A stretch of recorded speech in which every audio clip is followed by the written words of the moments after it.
प्राप्तरूपी सेवेकरता घेतलेला अभंग हा देहोचे सुप्रसिद्ध साधू संत हृदय सम्राट विश्ववंद्य विश्व संत जगद्गुरु चार चरणाचा अभंग असून या अभंगातून तुकोबराय दुःखाने अत्यंत होरपळत असणाऱ्या यावत मनुष्य मात्रांना आपल्या जाऊन सांगून दुःखाच्या आत्यंतिक निवृत्तीच्या दृष्टीने महत्वाचा असा उपाय या अभंगातून सुचवतात. विठ्ठला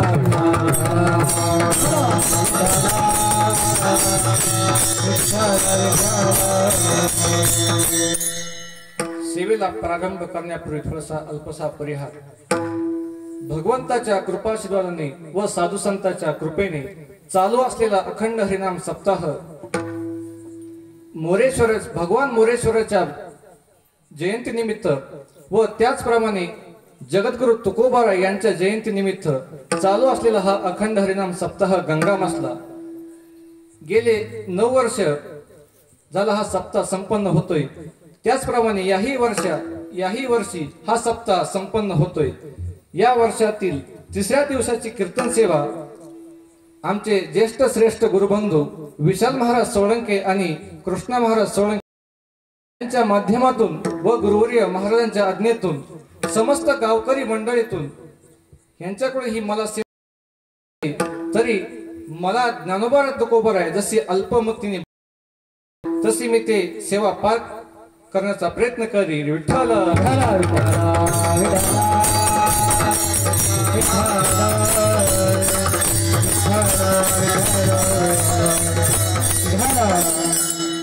मनुष्य जीवन हे एक प्रवाही जीवन आहे, गतिमान जीवन आहे.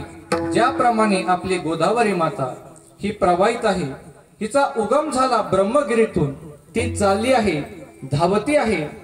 ती नाशिकला आली, थांबली का? नाही, धावती आहे. पैठणला आली, थांबली का? नाही, धावती आहे. नांदेडला आली, थांबली का? नाही, ती प्रवाहित आहे. आपल्या गंगामसल्यातून ही गेली, इथे थांबली का? तिला वाटलं का चला वाईत आता गंगामसल्यामध्ये 7 दिवस अखंड हरिनाम सप्ताह आहे, काहीतरी श्रवण करावं म्हणून ती थांबली का? नाही, ती धावती आहे, प्रवाहित आहे. त्याचप्रमाणे आपली जीवन गंगा देखील गतिमान आहे. आपल्या जीवन गंगेचा उगम जन्मरूपी पर्वतातून आणि हिचा शेवट होतो मृत्यूरूपी सागराला जाऊन मिळण्यात. तोपर्यंत आपली ही जीवन गंगा प्रवाहित आहे, धावती आहे. जसे प्रत्येक गंगेला 2 तट असतात, ती 2 तटातून धावते, तसे आपल्या जीवन सरितेलाही देखील 2 तट आहेत. ते 2 तट कोणते म्हणाल तर एक सुखाचा तट आणि दुसरा दुःखाचा तट. ती या दोन्ही तटातून धावते आहे. कधी सुख तर कधी दुःख असं आपलं दुहेरी जीवन प्रवाहित आहे. नेहमी सुखही नाही आणि नेहमी दुःखही नाही. सुखस्यानंतरम दुःखम दुःखस्यानंतरम सुखम नित्यम लभते. तर या प्रकारे सुख दुःख मिश्रित आपलं जीवन प्रवाहित आहे. कधी आपल्या जीवनामध्ये आनंदच आनंद असतो तर कधी आपल्या जीवनामध्ये दुःखच येत असतं. कधी असाही आपल्या जीवनात दिवस श्रीखंड रसगुल्ला काय काय खावं असं वाटतं, तोंडाला पाणी देऊ नका. परंतु कधी असा दिवस की आता काय खावं, घरात ज्वारीचा दाना शिल्लक नाही, उधार कोणी देत नाही, उसनवारी मिळत नाही, काय खावं असा दिवस उजाडतो. तर कधी काय काय खावं असे दिवस येत असतात. मिश्रित आपलं जीवन प्रवाहित आहे. तर कधी आपल्या जीवनामध्ये आनंदच आनंद असतो, बँडबाजा वाजतो, तर कधी आपल्या जीवनामध्ये असा दुःखाचा दिवस उजाडतो की सारखा बोंबल बाजा वाजत असतो. तर कधी सुख तर कधी दुःख असं आपलं दुहेरी जीवन चालू असताना सुख आणि दोन्ही आपल्या जीवनामध्ये येतात. यापैकी सुखाची जशी आपल्याला अपेक्षा असते तशी दुःखाची आपल्याला अपेक्षा असते का? नाही, दुःखाची आपल्याला अपेक्षा नसते. सुखाचे दिवस यावे वाटतात. ते किती आले याचा आपण कधी मोजमाप करत नाहीत. ते सुखाचे दिवस येतात देखील. माऊलींनी म्हटलेलं आहे ना, अमृताची 7वा कडी लागो का अनुघडी, सुखाचे या दिवस कोटी गणिजतो का? सुखाचे कोट्यावधी दिवस कधी कोणी मोजतो का? नाही. परंतु दुःखाचा एक एक क्षण देखील मनुष्य मोजल्याशिवाय राहत नाही. तो कितीतरी काल घेत आहे असं आपल्याला वाटतं. तो जो दुःखाचा एक क्षण असतो तो एक क्षण कितीतरी काल घेत आहे असं आपल्याला जाणवतं. तुम्ही बघा, काही दुखत असेल, काही व्यथा असेल तर मनुष्य तो जो एक क्षण असतो तो एक क्षण त्याला कितीतरी काल घेत आहे असं आपल्याला जाणवतं. ताप जर असला, काही दुखत असलं तर मनुष्य झोपतो, परंतु त्याला झोप येत नाही. तो थोड्या वेळाने जागा होतो, म्हणतो का हो किती वाजले, म्हणजे 10:30, म्हणजे आत्ताची 10:30. पुन्हा थोड्या वेळा म्हणतो का हो किती वाजले, 11:15. म्हणजे एक एक क्षण देखील त्याला तो कितीतरी काल घेत आहे असं त्याला जाणवतं. सुखाचे दिवस भरकन निघून जातात आणि दुःखाचा एक एक क्षण देखील त्याला तो एका युगासारखा वाटतो. जसं त्या गोपींनी म्हटलेलं आहे ना, नयन गुंथले श्रीमुख पाहता, न साहे लवता आडपाते. भगवंता, तुला आम्ही ज्या वेळेला तू रणातून आल्यावर पाहतो त्यावेळेला या पापण्या लावताना तू दिसत नाही. तो जो एक क्षण असतो तो एक क्षण आम्हाला म्हणजे एका युगासारखा वाटतो. त्रुटी युगा येते त्वाम अपश्यताम. तुला न पाहणाऱ्या आम्हाला त्रुटीही युगा येते. म्हणजे सुख दुःखाचा एक एक क्षण देखील तो कितीतरी काल घेत आहे असं आपल्याला वाटतं. विठ्ठल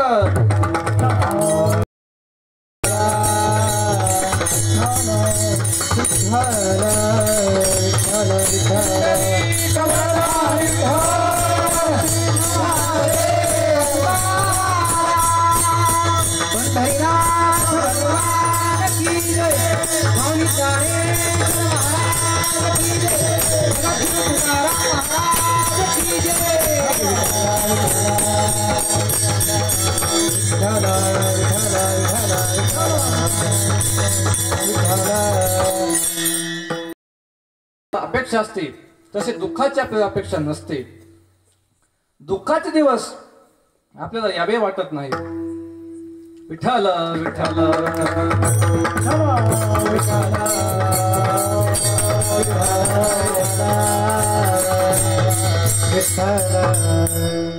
जसं आपण व्यवहारात पाहतो, आपण एखाद्या व्यक्तीकडे कधी जातो आणि कधी जात नाही हे केव्हा दिसतं. ज्या वेळेला आपलं प्रेम असतं त्यावेळेला आपण जातो आणि प्रेम का कमी झालं की मग मात्र आपण जाणं बंद करतो. तर त्यावेळेला म्हटलं जातं का हो पूर्वी तर तुम्ही फार त्यांच्या बरोबर दिसायचे, आता अलीकडे अशामध्ये तुम्ही त्यांच्याकडे तो म्हणतो आम्ही जाणं सोडून दिलंय. का बरं आता का जात नाही. तो म्हणतो आपण गेल्यानंतर आपल्याला वाटतो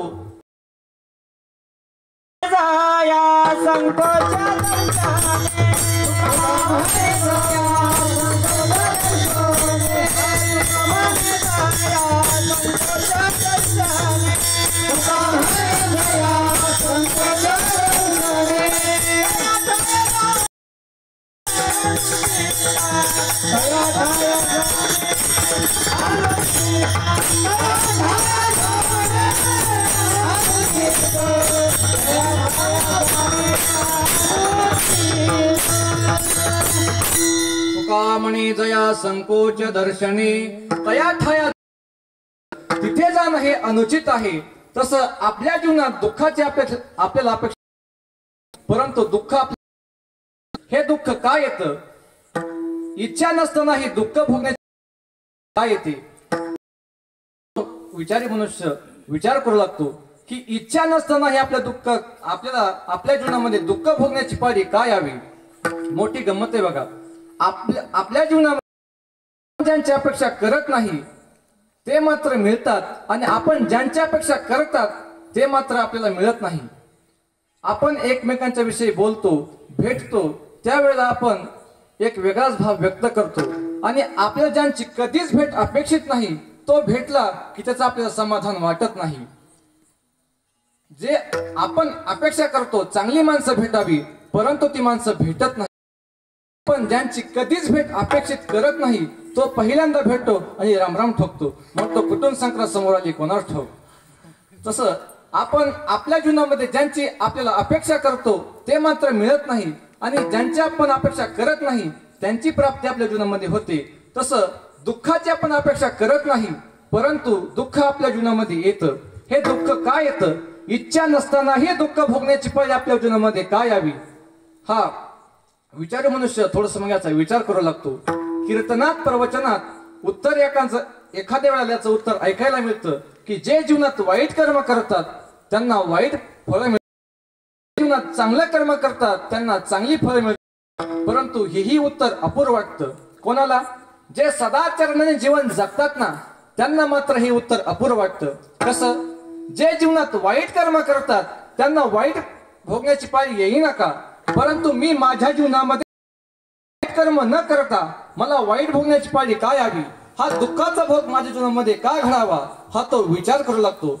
अशा त्या विचाराच्या धामधुमीमध्ये त्याला नास्तिक दोन कावळे भेटतात आणि ते म्हणतात, का हो परमार्थ करता, देवदेव करता, ही वारी ती वारी, हा सप्ताह तो सप्ताह, हे कीर्तन ते कीर्तन, सारखा तुमचा परमार्थ चालूच आहे, तरीही तुमच्या जीवनात दुःखाचे हे प्रसंग का यावेत, तुमचा बैल का मरावा, तुमच्या घराला आग का लागावी, तुमचं धंद्या जेवळ का निघावं, हेच का तुमच्या देवदेव करण्याचे फळ. असे ते नास्तिक दोन कावळे म्हणतात. तुम्ही हाताला सैनिकाला मस्क बांधून तुम्हाला कोरोना का व्हावा, मग आम्ही कधी आळंदीला जात नाही, पंढरी चुकून पाहत नाही, आमच्या गावात सप्ताह बसतो असं आम्ही ऐकून आहोत, पण आणखी त्याचं तोंड कुणीकडे आहे हेही आम्हाला माहित नाही, तरी आम्ही कसे मजेत आहोत. आम्ही हाताला सॅनिटायझर लावित नाहीत, तोंडाला मास्क कधी लावित नाहीत, तरीही आम्हाला कोरोना होत नाही, तरी आम्ही कसे मजेत आहोत. याचा अर्थ असा की या देवदेव करण्यावर काही अवलंबून नाही. कशाला लोकांच्या नादी लागता आणि सप्ताह करता. अशा प्रकारे नास्तिक दोन कावडी परमार्थिक मनुष्याच्या दुःख क्षतेवर नेमके टोच मारतात. अशा वेळा तो परमार्थिक ढिल्ला कच्चा अर्धवट असला ना तोही म्हणतो, नाहीतरी काय, आपण इतकी मरमर करा, धर्माने नीतीने चाला, इतका परमार्थ करा, तरीही आपल्या जीवनात दुःखच दुःख. आणि कसेही वागतात, काही पितात, काही खातात आणि काहीही करतात, तरी हे मजेत का. याचा अर्थ असा की हे म्हणतात तसं तर नाही का, की या देवदेव करण्यावर काही अवलंबून नाही. असा विचार मनात येऊन तो परमार्थ सोडायचा विचारात वळतो. अशा त्या परमार्थिकाला सदाचरणाने जीवन जगत असतानाही दुःखाचे प्रसंग आपल्या जीवनामध्ये का येतात असा जो विचार करतो, अशा त्या परमार्थिकाला तुकोबाराय आजच्या अभंगातून आपल्या दुःखाचं कारण समजावून सांगतात. भल्या ग्रहस्था, तुझ्या जीवनात जो दुःखाचा भोग घडतो आहे हा कोणत्या कर्माचा आहे. तो आता चालू कर्म करतो त्याचा हा वाईट भोग नव्हे, तर तो जे पूर्वी करून ठेवलेलं कर्म आहे की ज्याला संचित असं म्हणतात, त्याचाच हा भोग प्राप्त होत आहे. काय म्हणतात संचिताचा? हो, अरे बाबा, संचिताशिवाय तो भोग घडतच नाही. हेच तो तुम्हाला सेवेकरता घेतलेल्या अभंगाच्या प्रथम चरणात तो सांगतात. भोग तो न घडे संचिता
भोग